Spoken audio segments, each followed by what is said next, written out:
Samantala, liderato ng Senado umaasang hindi magdudulot ng pagkakawatak-watak ang planong investigasyon sa mataas na kapulungan hinggil sa pag-aresto kay dating Pangulong Rodrigo Duterte.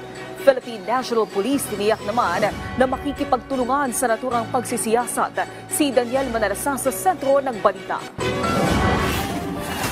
Walang problema kay Senate President Francis Escudero sa planong investigasyon ni Senadora Amy Marcos hinggil sa nangyaring pag-aresto kay dating Pangulong Rodrigo Duterte na ngayon ay nasa kustudiya na ng International Criminal Court.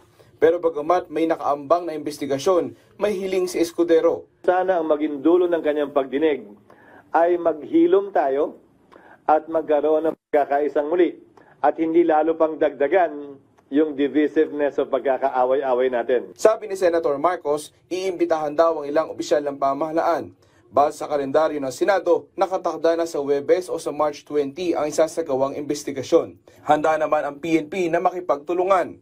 Ang PNP po ay nanatiling support role lang po sa National Trials Commission po. Handa po ang PNP na makipag-cooperate sa lahat po ng investigation. Nirerespeto naman ng Malacanang ang plano ni Senator Marcos. Daniel Manalastas para sa Pambansang TV sa Bagong Pilipinas.